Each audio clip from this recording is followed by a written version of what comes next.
श्री राम जय राम जय जय राम। श्री राम जय राम जय जय राम। श्री राम जय राम जय जय राम।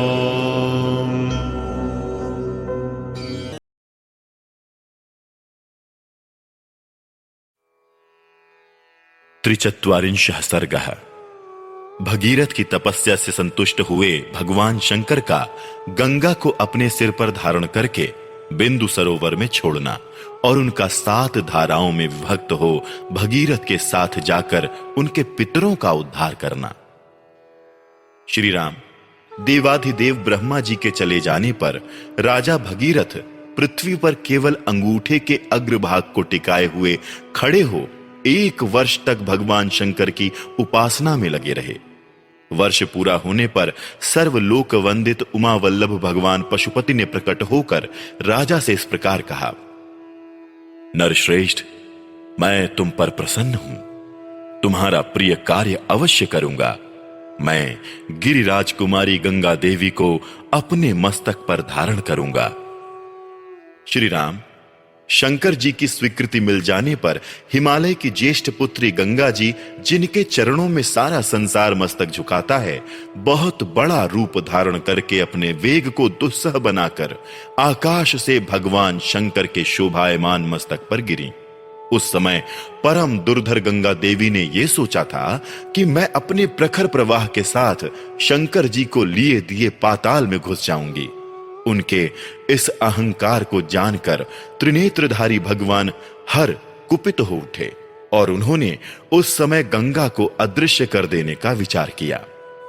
पुण्य स्वरूपा गंगा भगवान रुद्र के पवित्र मस्तक पर गिरी। उनका वो मस्तक जटामंडल रूपी गुफा से सुशोभित हिमालय के समान जान पड़ता था। उस पर गिरकर विशेष प्रयत्न करने पर भी किसी तरह वो पृथ्वी पर ना जा सकी।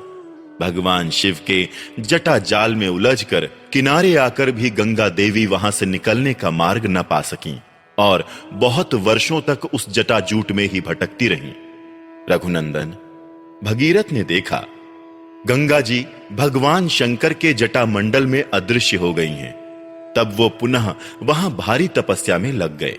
उस तपस्या द्वारा उन्होंने भगवान शिव को बहुत संतुष्ट कर लिया। तब महादेव जी ने गंगा जी को बिंदु सरोवर में ले जाकर छोड़ दिया। वहां छूटते ही उनकी 7 धाराएं हो गईं। लादिनी, पावनी और नलिनी, ये कल्याणमय जल से सुशोभित गंगा की 3 मंगलमयी धाराएं पूर्व दिशा की ओर चली गईं। सुचक्षु, सीता और महानदी सिंधु, ये 3 शुभ धाराएं पश्चिम दिशा की ओर प्रवाहित हुईं। उनकी अपेक्षा जो 7वीं धारा थी वो महाराज भगीरथ के रथ के पीछे पीछे चलने लगी। महातेजस्वी राजर्षि भगीरथ भी दिव्य रथ पर आरूढ़ हो आगे आगे चले और गंगा उन्हीं के पथ का अनुसरण करने लगी। इस प्रकार वो आकाश से भगवान शंकर के मस्तक पर और वहां से इस पृथ्वी पर आई थी। गंगा जी की वो जलराशि महान कलकल नाद के साथ तीव्र गति से प्रवाहित हुई। मत्स्य, कच्छप और शिंशुमार झुंड के झुंड उसमें गिरने लगे। उन गिरे हुए जल जंतुओं से वसुंधरा की बड़ी शोभा हो रही थी।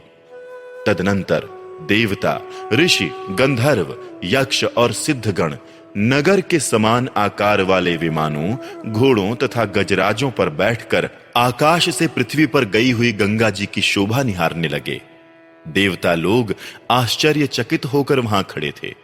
जगत में गंगावतरण के इस अद्भुत एवं उत्तम दृश्य को देखने की इच्छा से अमित तेजस्वी देवताओं का समूह वहां जुटा हुआ था। तीव्र गति से आते हुए देवताओं तथा उनके दिव्य आभूषणों के प्रकाश से वहां का मेघ रहित निर्मल आकाश इस तरह प्रकाशित हो रहा था मानो उसमें सैकड़ों सूर्य उदित हो गए हों। शिंशुमार, सर्प तथा चंचल मत्स्य समूहों के उछलने से गंगा जी के जल से ऊपर का आकाश ऐसा जान पड़ता था मानो वहां चंचल चपलाओं का प्रकाश सब ओर व्याप्त हो रहा हो। वायु आदि से सहस्त्रों टुकड़ों में बटे हुए फेन आकाश में सब ओर फैल रहे थे, मानो शरद ऋतु के श्वेत बादल अथवा हंस उड़ रहे हों। गंगा जी की वो धारा कहीं तेज, कहीं टेढ़ी और कहीं चौड़ी होकर बहती थी, कहीं बिल्कुल नीचे की ओर गिरती हुई और कहीं ऊंचे की ओर उठी हुई थी। कहीं समतल भूमि पर वो धीरे धीरे बहती थी और कहीं कहीं अपने ही जल से उसके जल में बारंबार टक्करें लगती रहती थीं।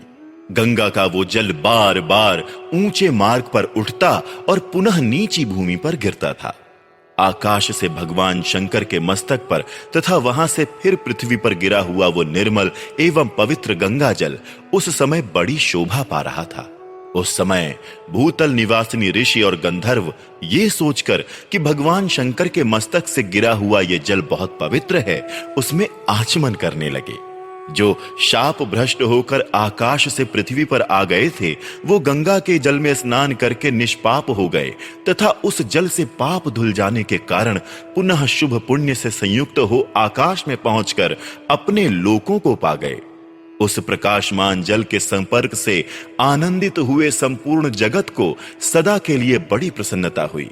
सब लोग गंगा में स्नान करके पापहीन हो गए।